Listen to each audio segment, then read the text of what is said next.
बोलो जयकारा, बोल मेरे श्री गुरु महाराज की जय। सौभाग्यशाली गुरुमुख हो सब योनियों में मनुष्य योनि सर्वश्रेष्ठ है। इसकी महिमा संत महापुरुषों ने अपनी अपनी वाणी में गाई है। इसका मूल कारण क्या है? यह है कि मनुष्य को मालिक ने बुद्धि प्रदान की है, जिसके जरिए वह सत असत की परख कर सकता है और सत से श्रुति को बांधकर सच्चा सुख प्राप्त कर सकता है। सद्गुरु से जाकर मिलकर नाम की कमाई कर कर अपना लोक परलोक दोनों संवार सकता है। सद्गुरु के दिए हुए नाम का 2 घंटे सिमरन जरूर कर लेना चाहिए, जिससे हमारे जीवन का मूल उद्देश्य है। लेकिन मनुष्य फिर भी हर्ष, शोक, चिंता, फिक्र और दुखों का शिकार हो रहा है। उसका कारण यही है कि उसकी बुद्धि पर मोह माया का आवरण चढ़ गया है। वह संसार के लोगों के बीच में फंस चुका है, जिससे वह असत को सत समझ बैठा है। सत्य क्या है? सत्य है सिर्फ मालिक का नाम। मालिक का नाम को जिसने अपने हृदय में बसा लिया, उसने समझो संसार में आने का अपना मूल रूप बना लिया। अपने अंतर हृदय में जो आनंद का भंडार है, उससे मुंह फेर कर वहाँ भौतिक पदार्थों में आनंद की खोज करता है। इस संसार में आनंद नहीं है, माया का फैला विस्तार है। जैसे किसी लालटेन के कांच के ऊपर मिट्टी जम जाए, फिर भले ही वह लालटेन अंदर से जले तो भी रोशनी दिखाई नहीं देती। जब तक उसके ऊपर जमी हुई मिट्टी को साफ नहीं किया जाता, तब तक रोशनी का आनंद लिया जा सकता। ठीक इसी प्रकार मन पर जमी हुई अज्ञानता की मैल को जब तक सद्गुरु के दिए हुए शब्द की रगड़ द्वारा साफ नहीं किया जाता, तब तक मन अंधकार में ही भटकता रहेगा। जयपूजी साहिब जी में वर्णन आया है, जैसे हाथ वह पैर पानी से और मैल कपड़े साबुन से साफ होते हैं, वैसे ही इंसान के मन की मैल नाम की कमाई करने से साफ होता है। गुरुमुखो, संत बार बार फरमाते हैं कि इस जीवन का उद्देश्य सत्य मालिक के नाम का सुमरन।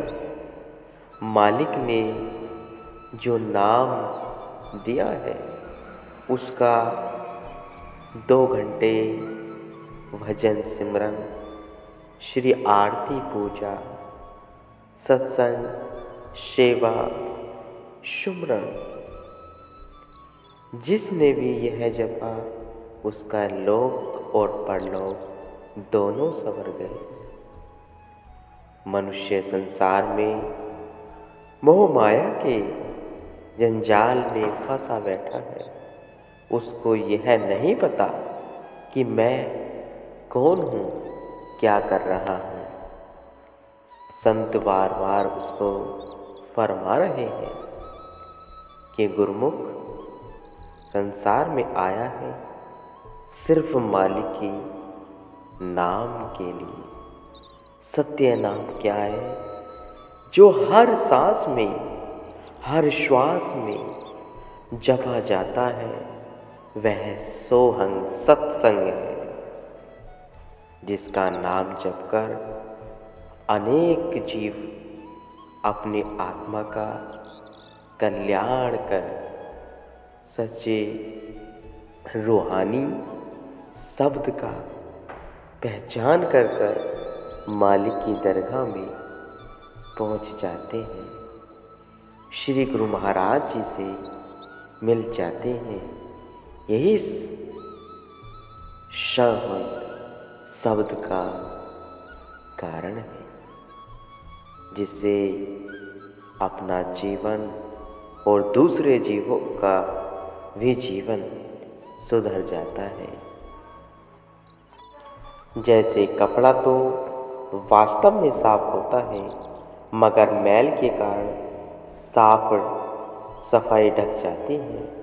साबुन की रगड़ केवल मैल को हटाती है, सफाई तो उसमें पहले से ही होती है।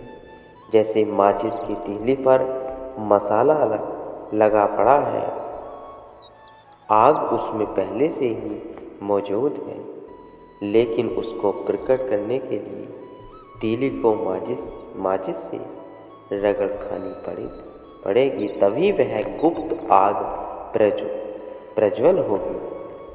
ऐसे ही हमारे मनुष्य के शरीर में सद्गुरु की आत्मा का वास है, जो हमें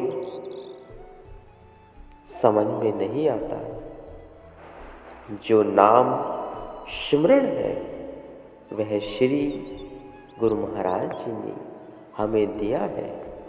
वह हमारे हृदय में हर समय प्रज्वलित होता रहता है, बस कुछ पहचानने की जरूरत है। रोशनी के लिए तीली माचिस की रगड़ की मोहताज है, वैसे ही मन माया के मैल को दूर करने के लिए जीव की श्रुति महापुरुषों के वचनों वह नाम उपदेश की मोहताज है। जो वचन अनुसार सेवा करता है उसमें शक्ति का प्रादुर्भाव होता है और उसका हृदय रोशन हो जाता है गुरुमुखो। इसके विपरीत जो जीव स्वयं को बड़ा बुद्धिमान तो समझता है, परंतु अपनी श्रुति को गुरु शब्द से नहीं मिलाता और सत्संग की रगड़ से नहीं चमकाता, उसके अंदर कभी प्रकाश नहीं हो सकता। जैसे सोने को कसौटी पर रखकर पता चलता है कि उसमें कितना खोट है, वैसे ही इंसान की परख उसके ख्यालों से होती है। अगर वह संत सत्पुरुषों के वचनों की कसौटी पर पूरा उतरता है तो उसे शुद्ध और बिना खोट का कहेंगे। स्कूल कॉलेजों में परीक्षा का नियम रखा गया है। उत्तीर्ण और अनुत्तीर्ण होने की अनुमति यदि सबको दी जाए तो कोई भी अनुत्तीर्ण नहीं होगा। जैसे पढ़ाई में उन्नति होना संभव नहीं है, जैसे सरकारी कानूनी कायदे और हाई कोर्ट वह सुप्रीम कोर्ट के निर्णय सबको मानने पड़ते हैं, ऐसा नहीं होता। हर कोई अपना फैसला आप ही कर ले। किसी भी कानून या नियम के विरुद्ध जाने से इंतजाम में बहुत गड़बड़ हो जाती है। इसलिए सरकार व्यवस्था बनाए रखने के लिए कानून लागू करती है। ऐसे ही रूहानियत के भी अपने कायदे कानून होते हैं। गुरुवाणी में सतपुरुष वर्णन करते हैं। कहो नानक प्रभि इहे जनाई, बिनु गुरु मुक्ति न पाई। तो संत बार बार बहुत सहज से फरमा रहे हैं कि परमात्मा ने मुझे यह जानने के लिए प्रेरित किया है कि सद्गुरु के बिना कभी मुक्ति प्राप्त नहीं हो सकती। मुक्ति के लिए पूरा पूरा हक सद्गुरु को दिया गया है। पूर्ण संत महापुरुषों की दरगाह में दरगाही फैसले होते हैं। जो उनके हिसाब से जीवन का बसर करता है उसकी दरगाह में सम्मान मिलता है। दूसरी ओर इंसान की बुद्धि को भटकाने वाले 5 दुश्मन भी अपना पूरा जोर लगाते हैं। लेकिन जिसको शाश्वत आनंद की खोज होती है वह सद्गुरु को अपना सच्चा साथी समझकर उनके वचनों पर अमल करके 5 विकारों के पंजे में नहीं आता। वह हर पल सावधानी से अपनी श्रुति की संभाल करता है। कोई आदमी अगर घंटों बैठकर भजन करता है लेकिन उसकी सुरती यदि शब्द से स्पर्श नहीं करती तो उसे तनिक भी लाभ प्राप्त नहीं होगा। जैसे लोहा यदि पारस को स्पर्श नहीं करता फिर भले ही वह वर्षों तक पारस के पास पड़ा रहे तो भी वह सोना नहीं बन सकता। यदि कोई कहता है कि वह भजन तो करता है परंतु मन की शांति फिर भी नहीं मिलती तो इसका कारण यही है श्रुति किसी पर्दे के कारण शब्द को स्पर्श नहीं कर पा रही। हर पल इस बात का निरीक्षण करें कि श्रुति बीच में कहाँ चल गई है, कहाँ चली गई है। उसे जगह जगह से हटाकर शब्द से जोड़ो। जैसे बिना बिजली के कनेक्शन के प्रकाश नहीं होता, जैसे धरती के अंदर जल है पर बिना खुदाई के वह प्रकट नहीं होता, उसी प्रकार यदि श्रुति का कनेक्शन संत सद्गुरु से जुड़ ही नहीं तो अंतर हृदय में प्रकाश कैसे होगा, वह शांति कैसे प्राप्त होगी। वह शांति अपने मनुष्य के हृदय में है। उसे बस सोचने की ज़रूरत है कि मैं कौन हूँ। संत सद्गुरु संसार में आकर इतनी रचना रचाते हैं वह इसलिए ताकि इंसान आज्ञा और सेवा में चलकर अज्ञानता के सब आवरणों को दूर कर माया की दास्ता से छूटकर नाम में अपनी श्रुति को लीन कर सके। शब्द से जुड़ जाने पर जीव की दयनीय अवस्था बिल्कुल पलटा खा जाती है। इस आश्चर्यजनक परिवर्तन से उसके सूने जीवन में बहार आ जाती है।